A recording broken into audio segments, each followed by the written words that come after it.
नमस्कार, आप देख रहे हैं काल चक्र। मैं आपके साथ पूजा राठौर शर्मा और मेरे साथ हैं प्रश्न कुंडली विशेषज्ञ पंडित सुरेश पांडे जी। पंडित जी, आपका बहुत बहुत स्वागत है। धन्यवाद। आज नरक चतुर्दशी पर किस तेल के कितने दीपक किस दिशा में दूर कर देंगे हर कष्ट। आज दीपक से टलेगा हर संकट। देखिए नरक चतुर्दशी स्पेशल काल चक्र। जी हाँ, तो सबसे पहले तो मैं आपको बता दूं कि आज के ये हमारे स्पेशल शो आपके लिए ये खास जानकारी से भरा हुआ है, क्योंकि इस बार छोटी दीपावली यानी नरक चतुर्दशी को लेकर लोगों के मन में बहुत सारी दुविधाएं और उलझनें होती हैं। छोटी दीपावली पर दीपदान और औषधीय स्नान का विशेष महत्व होता है, लेकिन इस बार तिथियों का हेरफेर कुछ इस तरह से हुआ कि नरक चतुर्दशी का दीपदान और स्नान दोनों ही अब अलग अलग दिन किए जाएंगे। ऐसे में कब यम के नाम का दीपक जलाना है और कब और किस मुहूर्त में दीपदान करना है, और ये भी बताएंगे कि आखिर कब औषधीय स्नान करना आपके लिए शुभकारी रहेगा।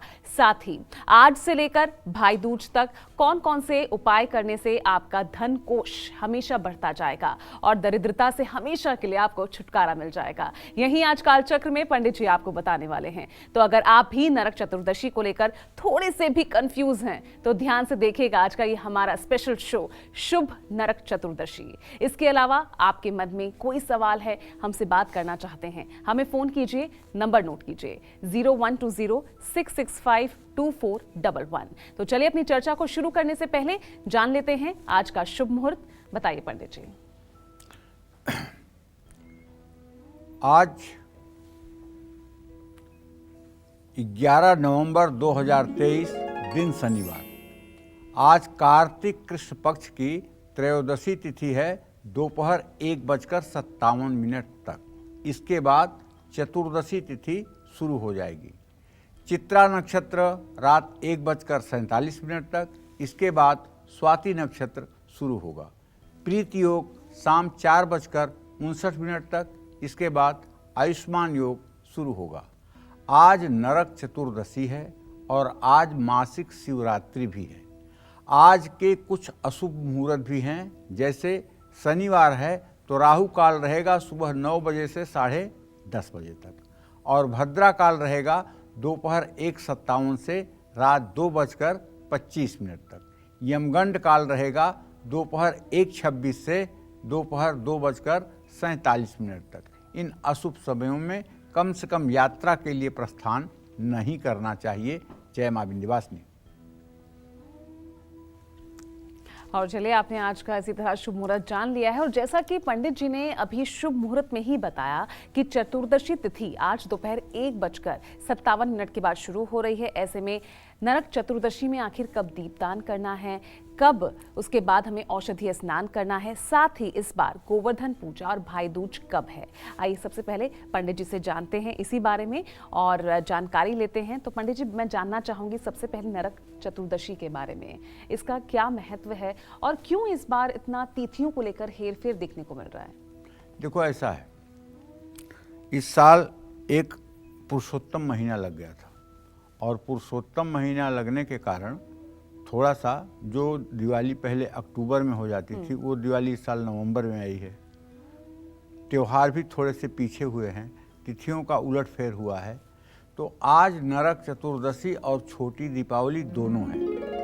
आज दोपहर 1:57 के बाद से ही चतुर्दशी तिथि की शुरुआत हो जाएगी, क्योंकि 12 नवंबर को दोपहर 2:44 तक चतुर्दशी तिथि समाप्त होगी।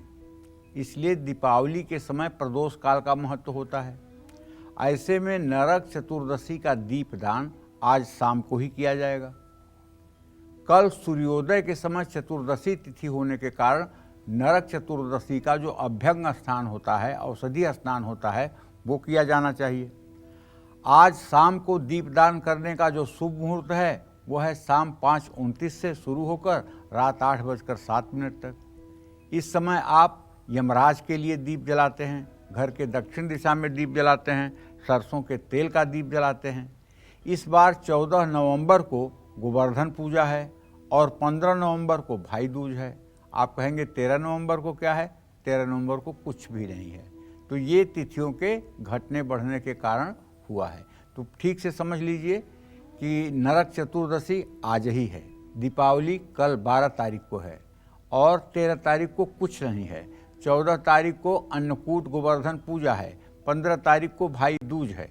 और इसके साथ साथ एक बड़ी इम्पोर्टेंट बात आपको बताना चाहता हूँ, वो ये कि 13 साल से आप हमको देख रहे हैं, इन 13 सालों में कभी हमने दिवाली पर आपको पूजा करके नहीं दिखाया है, केवल मैंने मौखिक बताया है कि ऐसे ऐसे पूजा कर लीजिए। लेकिन इस बार पता नहीं माँ विंध्यवासिनी ने क्या प्रेरणा दी है कि मुझे इच्छा हुई कि मैं प्रैक्टिकल पूजा करके आपको दिखाऊं कि आप अपने घर में कैसे पूजा की व्यवस्था करें, कैसे तैयारी करें और कैसे पूजा करें। तो ये इच्छा मेरी थी, जिसके कारण कल का अगर आप एपिसोड कालचक्र का देखेंगे तो आपको प्रैक्टिकल समझ में आएगा कि पूजा कैसे कैसे करनी चाहिए, स्थापना कैसे करनी चाहिए, कब क्या करना चाहिए, कैसे करना चाहिए, किन मंत्रों के द्वारा करना चाहिए, किस विधा से करना चाहिए। बड़ी डिटेल से पूरी जानकारी हमने देने का प्रयास किया है और मुझे विश्वास है कि आप लोग कल का प्रोग्राम जब देखेंगे तो आप लोग संतुष्ट होंगे। जय माँ विंध्यवासिनी। बिल्कुल सही कहा पंडित जी, और दर्शकों के लिए भी मैं यही कहना चाहूंगी कि इतिहास में पहली बार हो रहा है कि जब आप किसी न्यूज़ चैनल पर पूरे विधि विधान के साथ मां लक्ष्मी और श्री गणेश के पूजा का विधि विधान के साथ आप देखेंगे कि किस तरह से कौन सी सामग्रियों के साथ, कौन से मंत्रोच्चारण के साथ हम उन्हें प्रसन्न करेंगे। तो चलिए कल 8:50 पर देखना ना भूलेगा कालचक्र का ये महा एपिसोड। आइए अब आगे बढ़ लेते हैं, बात कर लेते हैं मेष राशि की और जानते हैं मेष राशि वालों को आखिर नरक चतुर्दशी से लेकर भाई दूज तक किस दिशा में दीपक जलाना चाहिए और कैसे खास स्नान करना चाहिए जिससे मां लक्ष्मी और कुबेर की कृपा इन पर हमेशा बनी रहे। पंडित जी बताइए मेष राशि के लिए। देखिए, मेष राशि के जातकों को बताना चाहूंगा कि आज से लेकर के भाई दूज तक पूरब दिशा की ओर आपको दीपक जलाना चाहिए। इससे माँ लक्ष्मी प्रसन्न होंगी और 5 दिन अपने मुख्य द्वार पर तेल का दीपक अपने दरवाजे के दोनों तरफ जलाना चाहिए। उसमें हो सके तो 2-2 काली गुंजा के अगर दाने मिल जाएं तो डाल देना चाहिए।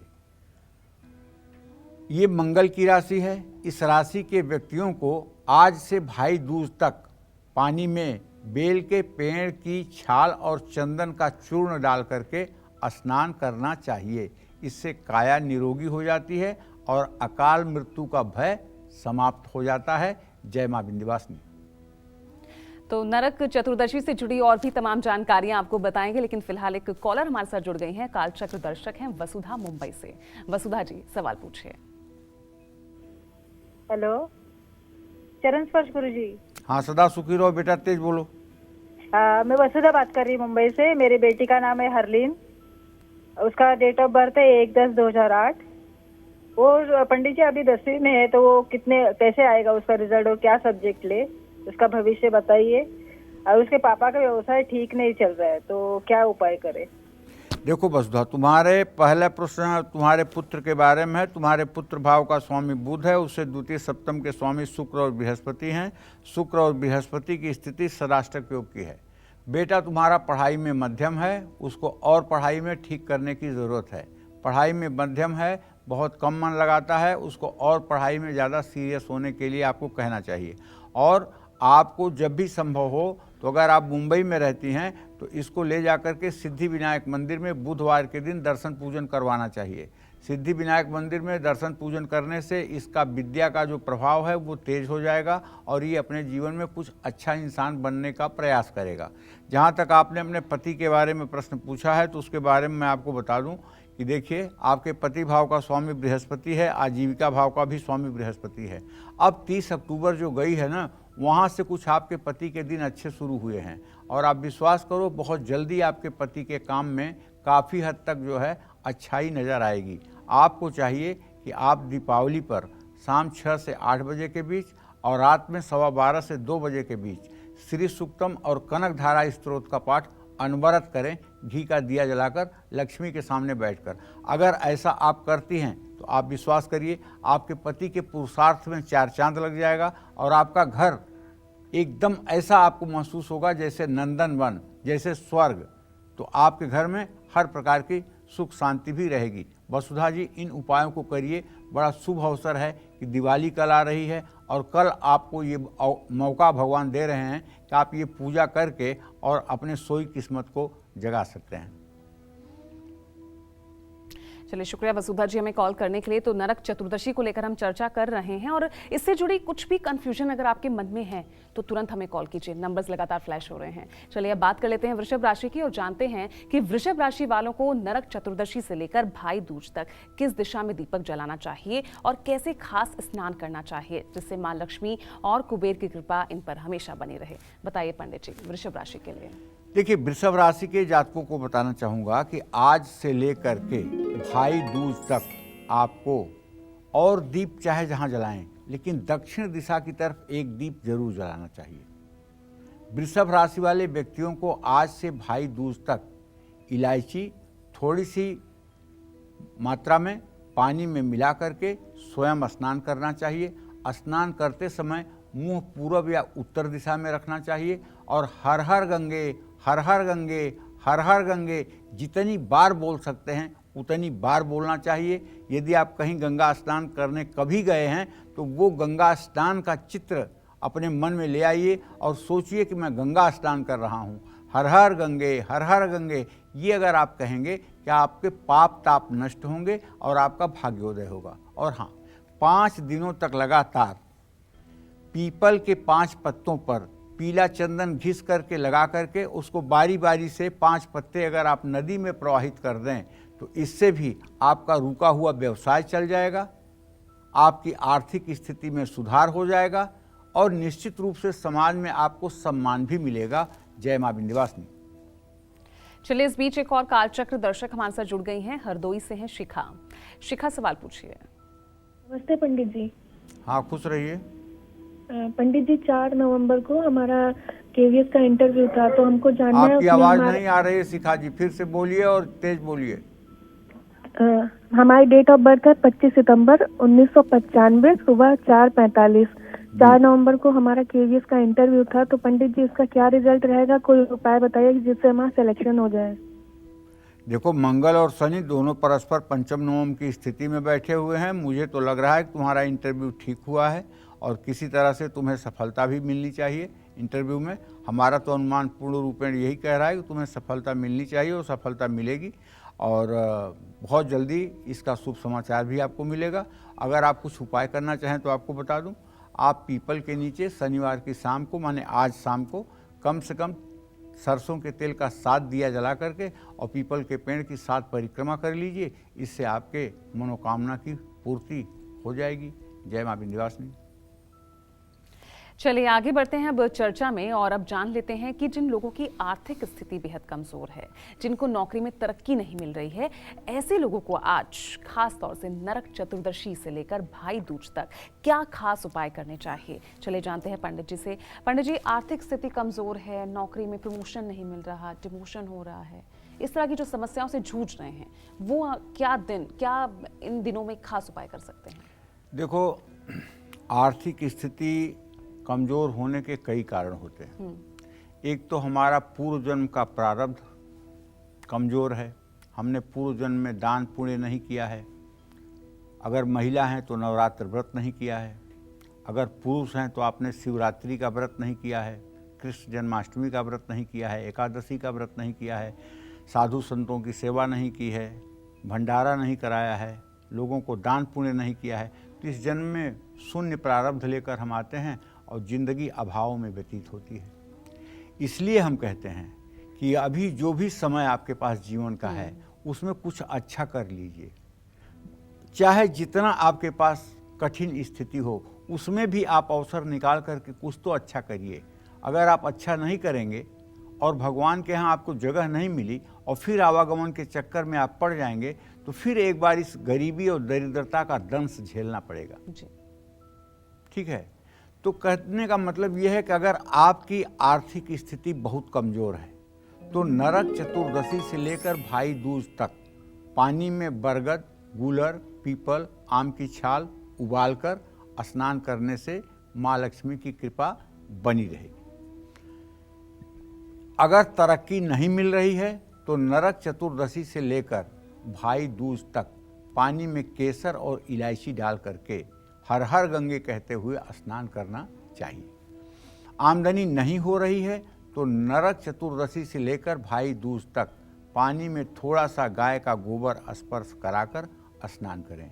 कर्ज बढ़ने से कंगाली की स्थिति आ गई है तो नरक चतुर्दशी से लेकर भाई दूज तक पानी में काले तिल डालकर स्नान करें। अच्छा, अगर ये स्थिति हो गई हो कि आप बहुत बड़े व्यवसायी थे, बहुत बड़े कारोबारी थे, आपका 500 करोड़ का टर्नओवर था, लेकिन अब स्थिति ये आ गई है कि आप बिल्कुल दिवालियापन के कगार पर आ गए हैं, तब आप क्या करेंगे? क्योंकि नीचे से ऊपर उठना तो अच्छी बात है, लेकिन शिखर पर से नीचे गिरना ये बहुत बुरी बात है। और जब आदमी ऊपर से नीचे गिरने लगता है तो उसके गिरने की गति तेजी से बढ़ जाती है और बहुत तेज गिरता है और बड़ी दुखद जिंदगी होती है। अगर आपके साथ भी ऐसा हो रहा है कि आपके अच्छे दिन थे लेकिन अब आपको बुरे दिनों का सामना करना पड़ रहा है, भाग्य आपसे रूठ गई है, तो मैं आपको बताना चाहूँगा, कल दिवाली पर लक्ष्मी गणेश की पूजा तो जरूर करिएगा, लेकिन रात में 12:15 से 2 बजे तक अपने घर में 1.25 किलो कमल गट्टे के दाने, 1.25 किलो गुलाब की पंखुड़ियाँ, आधा किलो रोली और 1 किलो साबुत चावल, ये 4 चीज़ें एक बड़े थाल में इकट्ठा करके मिला लीजिएगा। और जो गणेश लक्ष्मी की पूजा कल आप करेंगे उन्हीं गणेश लक्ष्मी को अपने सामने स्थापित कर लीजिएगा और किसी विद्वान ब्राह्मण को बुला करके रात में 12 से 2 के बीच में बुला करके ललिता सहस्र नामावली के 1000 नामों से वही कमल गट्टे का दाना, रोली, चावल और गुलाब की पंखुड़ियाँ माता लक्ष्मी के चरणों में समर्पित करें। 1000 नामों से 1000 बार में समर्पित करें और विधि पूर्वक आरती करें, विधि पूर्वक प्रसाद चढ़ाएं और प्रसाद का वितरण करें। और ये पूजा जब समाप्त हो जाए तो उसको उसी तरह से रहने दें और उसका विसर्जन द्वितीया के दिन करें। मैं दावे के साथ कह सकता हूँ, बड़ा से बड़ा दुर्भाग्य होगा वो भी आपको राहत देगा, क्योंकि सिंह लग्न में ललिता सहस्र नामावली से किया हुआ अर्चन कभी व्यर्थ नहीं जा सकता है, इसमें कोई दो राय नहीं है। जय मां विंध्यवासिनी। चलिए, इस बीच हमारे साथ एक कॉलर जुड़ गई हैं, पटियाला से है रजनी। सवाल पूछिए रजनी जी। जय मां विंध्यवासिनी पंडित जी। सदा सुखी रहो बेटा। हाँ जी पंडित जी, मेरे 2 ऑपरेशन है, मेरे एक बेटे के बारे में और पति के बारे में। मेरे बेटे का नाम आकाश है, उसकी डेट ऑफ बर्थ है 29 जून 1999, शाम को 6:20 का जन्म है पंडित जी। वो मांगलिक है या नहीं, और उसकी शादी मांगलिक लड़की से होगी और अपने पापा के साथ वो काम बैटर शॉप है, हमारी हार्डवेयर और पेंट की शॉप है, तो उसके लिए वही ठीक रहेगा कि आगे कुछ करेगा। और मुझे अपने पति के बारे में पूछना है कि उन्होंने गोदाम के लिए जगह देखी थी, टोकन मनी तो दे दी थी, लेकिन अभी रजिस्ट्री कराने में बहुत दिक्कत हो रही है पंडित जी, उसके बारे में भी बताइए। देखिए, जहाँ तक आपके बेटे का प्रश्न है तो मैं बता दूं बहुत अच्छी तरह से, मंगल अस्त होने के कारण मांगलिक दोष तो नहीं माना जाएगा। वैसे अगर कोई साधारण ब्राह्मण देखेगा तो कहेगा मांगलिक दोष है, लेकिन अगर उसकी गंभीरता से अध्ययन किया जाएगा तो मांगलिक दोष नहीं है, मांगलिक दोष का परिहार हो रहा है। दूसरी बात ये कहना चाहूँगा कि उसका भविष्य ठीक है, पिता के साथ व्यवसाय कर रहा है, अभी पिता के साथ ही व्यवसाय करना या पिता के साथ ही काम करना उचित है। जहाँ तक जमीन रजिस्ट्री का प्रश्न है तो उसके विषय में ये कहूँगा कि देखिए, अब ग्रहगोचर 30 अक्टूबर के बाद आपके ठीक हुए हैं और मुझे जहाँ तक विश्वास है कि इसी नवंबर महीने में रजिस्ट्री हो जाएगी, इसमें कोई संदेह नहीं है। जय मां विंध्यवासिनी। और चलिए अब आगे बढ़ते हैं, बात कर लेते हैं मिथुन राशि की और जानते हैं कि मिथुन राशि वालों को नरक चतुर्दशी से लेकर भाई दूज तक किस दिशा में दीपक जलाना चाहिए और कैसे खास स्नान करना चाहिए ताकि मां लक्ष्मी और कुबेर की कृपा इन पर हमेशा बनी रहे। बताइए पंडित जी, मिथुन राशि के लिए। देखिए, अगर आप मिथुन राशि के जातक हैं तो आज से लेकर भाई दूज तक पश्चिम दिशा की ओर एक दीपक जलाना चाहिए, बाकी सभी दिशाओं में जलाना चाहिए, क्योंकि आप मिथुन राशि के हैं। आपके घर में अगर 5 परिवार हैं तो जरूरी नहीं है कि सब मिथुन राशि के हों, कोई सिंह राशि का होगा, कोई कन्या राशि का होगा, कोई धनु मीन का होगा। तो इसका मतलब एक दिया आप जलाएंगे वो पश्चिम दिशा में ना, पश्चिम दिशा में जला लीजिए अगर आप घर के मुखिया हैं तो पहला दिया। उसके बाद चारों दिशाओं में दीप प्रज्वलित करिए, ये बात ध्यान रखिएगा। और सभी राशि के लोगों को कहना चाहूँगा कि ये दिया जो नरक चतुर्दशी का है या दीपावली का है, ये चारों दिशा में जलना चाहिए। हाँ, बहुत ज़्यादा इम्पोर्टेंट है आज का ये एपिसोड देखना, और इसके बारे में और भी हम जानकारी आपको देंगे नरक चतुर्दशी से जुड़ी हुई। कुछ भी कंफ्यूजन आपको है, आप हमें कॉल कर सकते हैं। लगातार हमारा ये प्रोग्राम जारी है, कार्यक्रम में बने रहिए हमारे साथ और देखते रहिएगा कालचक्र। एक छोटा सा ब्रेक ले रहे हैं। ब्रेक के बाद आप सभी का एक बार फिर स्वागत है। आप देख रहे हैं कालचक्र, और आज हम कालचक्र में आपको नरक चतुर्दशी से लेकर भाई दूज तक राशि अनुसार किस दिशा में आपको दीपक जलाना चाहिए और कैसे खास स्नान करना चाहिए जिससे मां लक्ष्मी और कुबेर की कृपा आप पर हमेशा बनी रहे, यही आज कालचक्र में आपको पंडित जी लगातार बता रहे हैं। तो चलिए अपनी इसी चर्चा को आगे बढ़ाते हुए बात कर लेते हैं उन लोगों की जिनको पैसा, नाम, शोहरत और ऐश्वर्य चाहिए, लेकिन लोगों को आज नरक चतुर्दशी से लेकर भाई दूज तक क्या खास करना चाहिए। चले जानते हैं पंडित जी से। पंडित जी, हर किसी की चाहत यही तो है, पैसा, शोहरत, नाम, फेम, यही चाहिए। तो आज से लेकर भाई दूज तक क्या कुछ खास उपाय करें?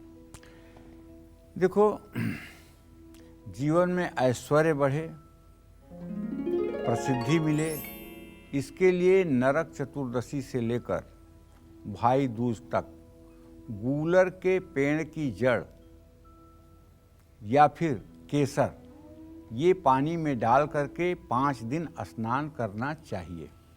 ज़्यादा अच्छा होगा कि अगर गूलर की जड़ मिल जाए तो उसे पानी में डाल लें, बाल्टी भर लें, स्नान कर लें, फिर जड़ निकाल कर रख दें, फिर दूसरे दिन वही जड़ आप इस्तेमाल करें। अगर थोड़ा सा पैसे का अभाव है और आप संपन्न जीवन जीना चाहते हैं और अपने व्यवसाय में उन्नति चाहते हैं तो नरक चतुर्दशी से लेकर भाई दूज तक पानी में कमल के फूल या पलाश के फूल की पंखुड़ियाँ डाल करके आपको स्नान करना चाहिए। घर में अगर उन्नति का माहौल नहीं है, घर में बहुत नेगेटिविटी है, बहुत नकारात्मक ऊर्जा है, तो नरक चतुर्दशी से लेकर भाई दूज तक गाय का गोबर जल से स्पर्श करा के स्नान करना चाहिए।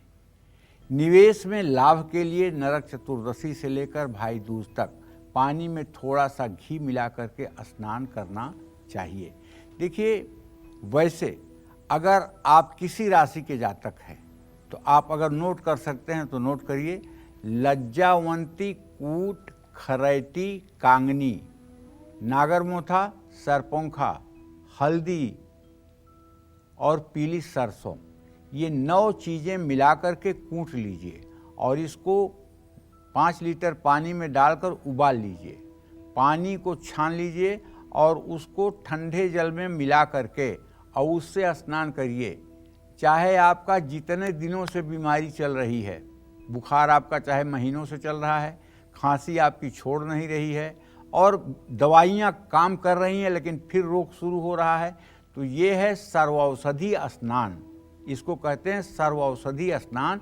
ये सर्व औषधि स्नान से बीमारी फुर्र हो जाएगी और थोड़ी सी भी दवाई जो है आपके लिए रामबाण बन जाएगी।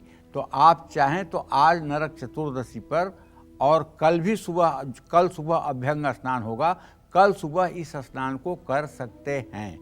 अगर आपको मेरी कही हुई बात याद नहीं है तो आप, मोबाइल आपके पास है, गूगल में जाइएगा और गूगल जी से पूछिएगा सर्व औषधि जब आप डालेंगे तो उसमें इन चीज़ों का नाम लिख करके आ जाएगा और ये चीज़ें बाज़ार में आसानी से पंसारी की दुकान पर उपलब्ध होती हैं। जो लोग लंबे समय से बीमार हैं उनके लिए तो कल ये रामबाण जैसा काम करेगा। जय मां विंध्यवासिनी। चलिए अब आगे बढ़ते हैं, बात कर लेते हैं आगे हम मिथुन राशि, क्योंकि पंडित जी ब्रेक पर जाने से पहले आप मिथुन राशि के बारे में ही बता रहे थे और हमें ब्रेक लेना पड़ गया था। तो मैं चाहती एक बार फिर से आप दर्शकों को मिथुन राशि के लिए बता दीजिए कि नरक चतुर्दशी से लेकर भाई दूज तक वो क्या कुछ उपाय करें। देखिए, मिथुन राशि के जातकों को कहना चाहूँगा कि अगर आप घर के मुखिया हैं, आपकी मिथुन राशि है, तो आप पश्चिम दिशा में पहला दिया जला दीजिए। लेकिन चूंकि आपके घर में भिन्न भिन्न राशियों के लोग रहते हैं, इसलिए चारों दिशाओं में दिया जलाना है और सभी राशि के लोगों को चारों दिशाओं में दिया जलाना, ये बात ध्यान रखिए। और चूंकि आपकी मिथुन राशि है तो आपके राशि स्वामी बुध हैं। बुध को प्रसन्न करने के लिए गाय का गोबर जल से स्पर्श करा के आपको स्नान करना चाहिए। और आने वाले 5 दिनों में से किसी भी एक दिन बरगद के 5 पत्तों को लाल चंदन घिस करके और उस पर लाल चंदन का लेप करके लाल कपड़े में लपेट करके उसे अपने धन रखने के स्थान पर सिक्कों के साथ बांधकर रखना चाहिए। इससे आर्थिक मजबूती आती है। जय मां विंध्यवासिनी। और इसी बीच आपको ध्यान दिला दें कि कल का ये महा एपिसोड, क्योंकि देखिए इतिहास में पहली बार आप देखेंगे स्टूडियो में दीपावली के मौके पर संपूर्ण विधि विधान से मां लक्ष्मी और श्री गणेश जी की आह्वान किस तरह से पंडित जी सुरेश पांडे जी कल यहां पर करेंगे और आपको एक एक सामग्री के साथ पूरे मंत्रोच्चारण के साथ पूजा का विधि विधान समझाएंगे। तो देखना ना भूलिएगा कल का ये स्पेशल दीपावली के मौके पर। और चलिए अब आगे बढ़ रहे हैं और बात कर लेते हैं कर्क राशि के लिए। और कर्क राशि वालों को नरक चतुर्दशी से लेकर भाई दूज तक किस दिशा में दीपक जलाना चाहिए और कैसे खास स्नान करना चाहिए जिससे मां लक्ष्मी और कुबेर की कृपा इन पर हमेशा बनी रहे, बताइए पंडित जी कर्क राशि के लिए। देखिए, कर्क राशि के जातकों को बताना चाहूँगा कि इस नरक चतुर्दशी पर जो ग्रह गोचर है वो ये है कि आपका राशि स्वामी चंद्रमा इस समय कन्या राशि में विराजमान है। तो कहने का आशय ये है कि भाई दूज तक अपने घर की उत्तर दिशा में आपको दीपदान रोज एक करना चाहिए और चारों दिशाओं में दीपक तो जलाने ही चाहिए। कर्क राशि वाले व्यक्तियों को आज से भाई दूज तक अपने स्नान के जल में सफ़ेद चंदन घिस करके थोड़ी सी मात्रा में मिला करके तब स्नान करना चाहिए। आने वाले 5 दिनों तक हर रोज़ शाम को पीपल के नीचे शनिवार को तेल का 5 मुखी दीपक जलाना चाहिए। आज शनिवार है ना, आज पीपल के नीचे अगर आप सरसों के तेल का 5 मुखी दीपक पीपल के नीचे जलाते हैं और पीपल के पश्चिम तरफ उसको रखिएगा और पीपल की 7 परिक्रमा करिएगा, विश्वास करिए ना, चाहे जितना बड़ा दरिद्रता होगी, चाहे जितना बड़ा दुर्भाग्य होगा, वो भी वासुदेव की कृपा से, भगवान विष्णु की कृपा से ठीक हो जाएगा। जय मां विंध्यवासिनी। और चलिए अब आगे बढ़ते हैं, बात कर लेते हैं सिंह राशि की और जानते हैं कि सिंह राशि वालों को आज नरक चतुर्दशी से लेकर भाई दूज तक किस दिशा में दीपक जलाना चाहिए और कैसे खास स्नान करना चाहिए, बताइए पंडित जी। देखिए, सिंह राशि के जातकों को बताऊं कि आपका जो दिशा है ना, मेषे च सिंहे धन पूर्व भागे वृखे च कन्ये मकरस्तु जाम में युग्मे तुले कुंभ शशि प्रतीच्याम करकाल मीने दिशतो चरस्याम। तो सिंह राशि की पूर्व दिशा है। तो सिंह राशि के जातकों को चाहिए कि आप पहला दिया पूर्व दिशा में जलाएं और पूर्व दिशा में दीपदान करें। इसके बाद चारों दिशाओं में दीप जलाएं। आपको आज से लेकर भाई दूज तक नहाने वाले पानी में लाल फूल और केसर घिस करके डालना चाहिए और उससे स्नान करना चाहिए। दरिद्रता को रोकने के लिए आने वाले 5 दिनों तक हर दिन गाय को हरा चारा खिलाना चाहिए और हो सके तो निश्चित रूप से घर की पहली रोटी या पहली पूरी, पहले खीर, जो भी कुछ घर में बनता है इस पर्व पर पहले गाय को पवा करके ही परिवार के लोगों को पाना चाहिए। जय मां विंध्यवासिनी। तो देखिए, आज हम चर्चा कर रहे हैं नरक चतुर्दशी को लेकर और कुछ भी कंफ्यूजन अगर आपके मन में है तो आप हमें कॉल कर सकते हैं, नंबर्स लगातार फ्लैश हो रहे हैं।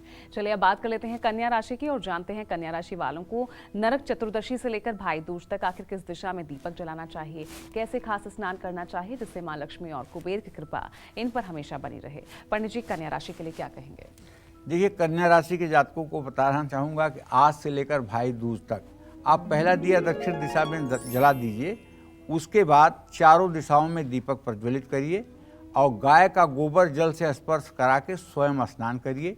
हर हर गंगे कहते हुए स्नान करिए और माँ लक्ष्मी की कृपा भी होगी और आपकी सेहत भी इससे अच्छी रहेगी। बस करना ये है आपको कि जैसे प्रदोष काल में आज कल दोनों दिन और सिंह लग्न में आपको महालक्ष्मी की उपासना करनी चाहिए। लक्ष्मी का जो भी मंत्र आपको आता है, चाहे वो श्री सूक्तम हो, चाहे कनकधारा स्तोत्र हो, चाहे लक्ष्मी गायत्री हो, जो भी मंत्र आपको आता है वो उस मंत्र का आप जप करें। और मैं तो कहूँगा कि अगर आपको मंत्र पढ़ने में कठिनाई होती है ना, तो लक्ष्मी का बीज मंत्र मैं बता रहा हूँ, श्रीम, केवल इसी मंत्र का 2 घंटे जप आप कर दीजिए, श्रीम श्रीम श्रीम श्रीम श्रीम श्रीम श्रीम। आप देखिए कैसे लक्ष्मी जी कहती हैं, ताकर करहु सदा रखवारी, जिम बालक राखई महतारी। जो महालक्ष्मी को अनन्य भाव से भजते हैं उनको महालक्ष्मी ऐसे देखती हैं जैसे छोटे बालक को माँ देखती है। बस आपके समर्पण की देर है, भगवती के कृपा कटाक्ष होने में देर नहीं लगेगी। बस आपका मैंपन, आपका मैं भाव, मैं हूँ, मेरा है, मुझे करना है, this is my responsibility, this is my duty, ये मैंपन आपका निकल जाए और भगवती के चरण में आपका ये अभिमान समर्पित हो जाए और आप हर कार्य में भगवती की कृपा मान लें, तो बस जिंदगी का चाहे जितना बड़ा कठिन दौर होगा वो आराम से आपका निकल जाएगा और आप सुखी और समृद्धशाली जीवन जीने के लिए पर्याप्त रूप से सुखी हो जाएंगे। जय मां विंध्यवासिनी। चलिए अब आगे बढ़ते हैं और देखिए, अगर कारोबार में अगर आपको मुनाफा नहीं हो रहा है, कर्ज में आप डूबते जा रहे हैं, तो इन सब से छुटकारा पाने के लिए किस तरह से नरक चतुर्दशी से लेकर भाई दूज तक आप उपाय कर सकते हैं, ये आपको आगे बताएंगे। इसी बीच कालचक्र दर्शक हमारे साथ जुड़ गई हैं, मुस्कान है समस्तीपुर से। मुस्कान जी, सवाल पूछिए। जय मां विंध्यवासिनी पंडित जी। जय मां विंध्यवासिनी पंडित जी। सुखी रहो बेटा, तेज बोलो। पंडित जी, मेरा 2 प्रश्न है, मैं पूछना चाहती हूँ। पहला प्रश्न है भैया के बारे में। भैया का नाम है राहुल कुमार, उनका डेट ऑफ बर्थ है 1/9/1996। उनका भविष्य बताइए, उनको सरकारी जॉब लगेगा कि नहीं तो उनको किन सेक्टर में काम करना है। कोई आवाज आपकी साफ नहीं आ रही है, और पीसीआर वाले हो सके तो आवाज बढ़ा दो भाई।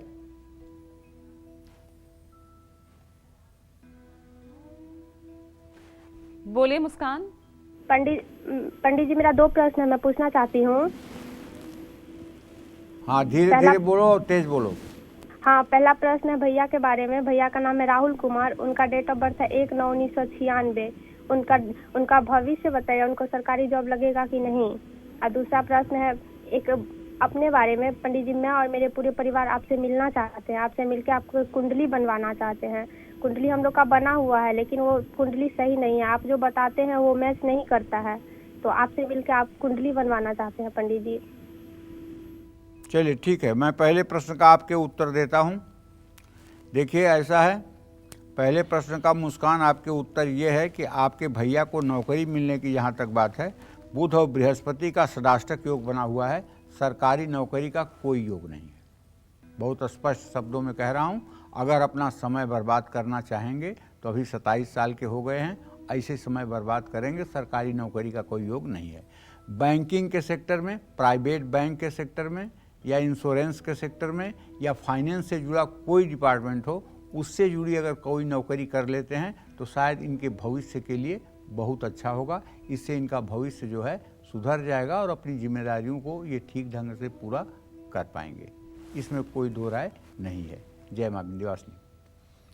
चलिए चर्चा को आगे बढ़ा रहे हैं और कारोबार में मुनाफे के लिए, कर्ज से मुक्ति पाने के लिए नरक चतुर्दशी से लेकर भाई दूज तक आपको कौन से खास उपाय करने चाहिए, चले जानते हैं पंडित जी से। पंडित जी बताइए, कर्ज से मुक्ति, कारोबार में मुनाफा हो, क्या करें खास उपाय? मंगलो भूमि पुत्रश्च ऋणहर्ता धनप्रद, स्थिरासनो महाकाय सर्वकर्म विरोधक, लोहितो लोहिताश्चैव सामगानां कृपाकर, एतानि कुछ नामानि नित्यं य श्रद्धया पठेत, ऋणं न जायते धनं शीघ्रम् आप्नुयात्, धरणी गर्भ संभूतं विद्युत कांति समप्रभम, कुमारं शक्तिहस्तं च मंगलम प्रणमाम्यहम्। भाई एक बात तो पक्की है कि कर्ज जो होता है वो मनुष्य के जिंदगी को जीते जी नरक बना देता है। कर्ज जो होता है मनुष्य के जिंदगी को जीते जी नरक बना देता है। और जिन लोगों को एक बार मांगने में कर्ज मिल जाता है वो लोग अपने को भाग्यशाली न समझें, वो लोग अपने को अभागा लिस्ट में रखें, क्योंकि कर्ज लेने की प्रवृत्ति अगर आपकी बन गई और कर्ज लेने से अगर आपका काम चल रहा है तो आप पुरुषार्थ नहीं करेंगे। पुरुषार्थ तो तब करेंगे जब अभाव का थप्पड़ आपके गाल पे पड़ेगा और अभाव से आप जूझेंगे, तो कोई न कोई रास्ता आप निकाल करके अपने जीवन को चलाने का प्रयास करेंगे, संघर्ष करेंगे, और संघर्ष के बाद जो सफलता मिलेगी उसका आनंद कुछ और होगा। तो मैं ये बताना चाहता हूँ, देखिए, कर्ज मुक्ति के लिए नरक चतुर्दशी से लेकर भाई दूज तक पानी में थोड़ा सा एक बूंद शहद मिला करके आपको स्नान करना चाहिए।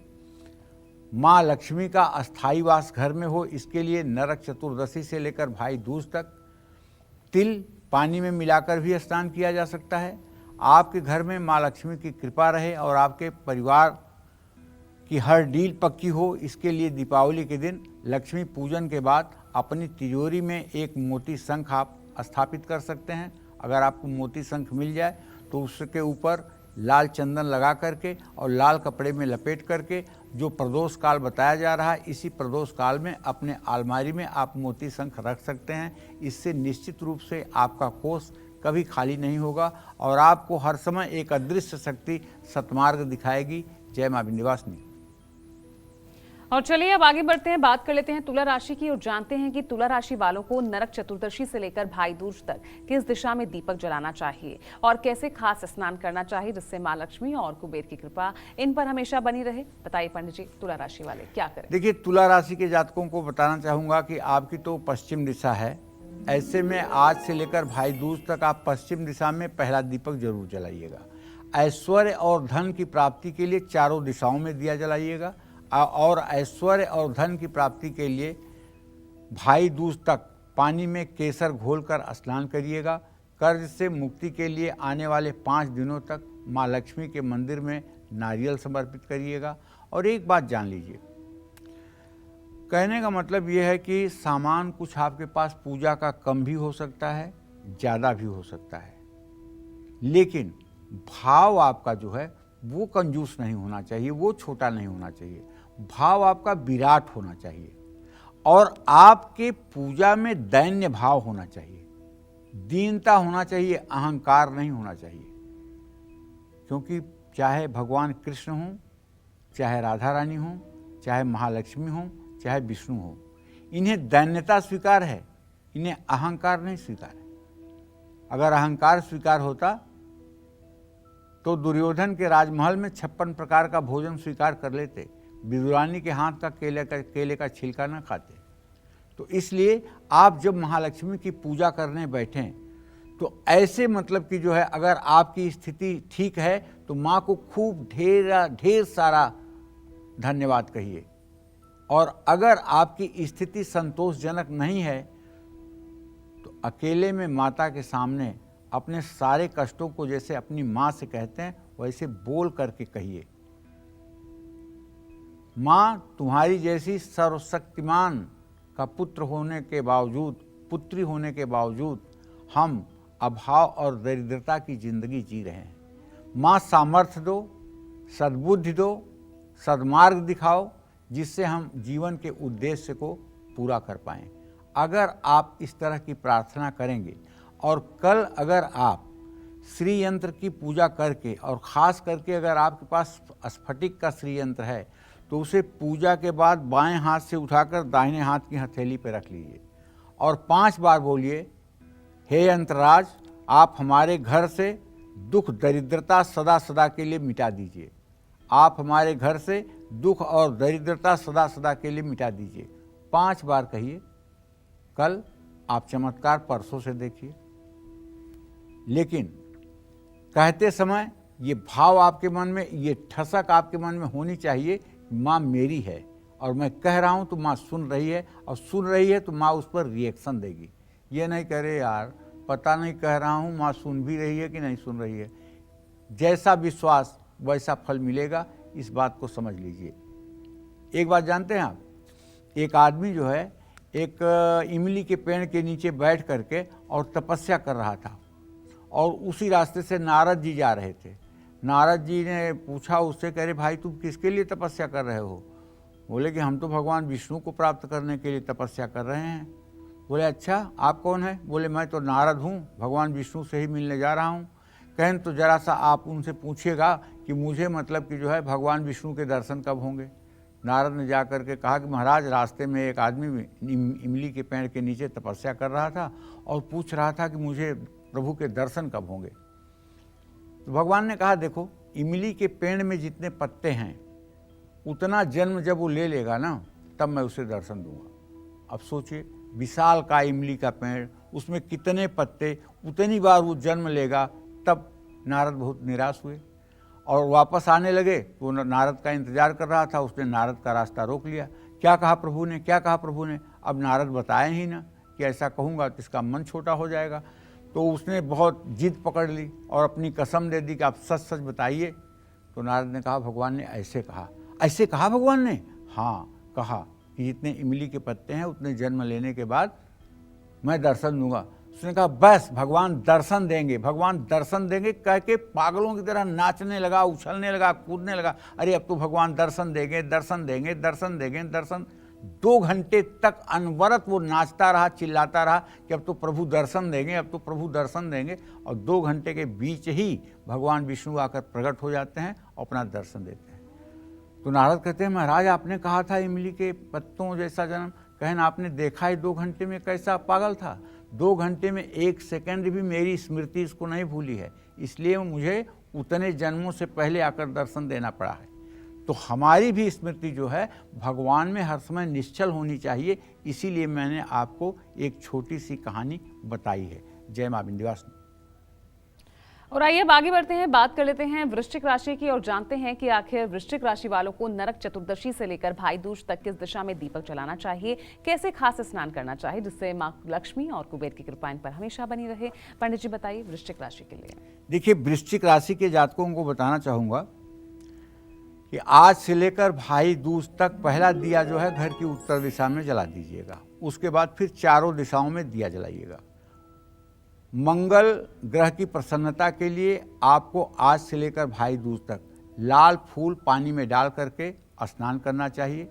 और यदि व्यवसाय में घाटा हो रहा है तो उससे उबरने के लिए आने वाले 5 दिन शमशान पर लगे हुए नल या कुएं का जल लाकर पीपल पर भी चढ़ाना चाहिए। ये भी एक कहावत है, इससे मतलब सफलता मिलती है। जय मां विंध्यवासिनी। और आइए अब जल्दी से जान लेते हैं धनु राशि के बारे में भी और देखते हैं कि धनु राशि वालों को नरक चतुर्दशी से लेकर भाई दूज तक किस दिशा में दीपक जलाना चाहिए, कैसे खास स्नान करना चाहिए जिनसे इन पर भी मां लक्ष्मी और कुबेर की कृपा बनी रहे। तो पंडित जी धनु राशि। देखिए, धनु राशि के जातकों को बताना चाहूँगा कि आप तो पूर्व दिशा के अधिपति हैं, तो आप भाई दूज तक पूर्व दिशा में पहला दिया जला लीजिए, उसके बाद चारों दिशाओं में दिया जलाइए। आपकी राशि के स्वामी बृहस्पति हैं, उनकी कृपा पाने के लिए आज से लेकर भाई दूज तक पानी में अगर मालती का फूल मिल जाता है तो बड़ी अच्छी बात है, डाल करके या सफ़ेद चंदन डाल करके या थोड़ी सी हल्दी डाल करके आप स्नान कर लीजिएगा। और आने वाले 5 दिन आपके लिए बहुत शुभ हैं। ऐसे में आपको गूलर के 11 पत्तों को कलावे से बांधकर किसी बरगद के पेड़ पर टांग दीजिएगा, इससे आपकी मनोकामना पूरी होगी। जिस मनोकामना से ये गूलर के पत्ते आप बांधेंगे वो मनोकामना आपकी सद्य पूरी होगी। जय मां विंध्यवासिनी। तो चलिए आगे मकर, कुंभ और मीन राशि वालों को नरक चतुर्दशी से लेकर भाई दूज तक कैसे और किस दिशा में दीपक जलाना चाहिए और कौन से खास उपाय करने चाहिए, ये आपको पंडित जी बताएंगे। लेकिन इस छोटे से ब्रेक के बाद बने रहिए हमारे साथ, देखते रहिएगा नरक चतुर्दशी स्पेशल कालचक्र।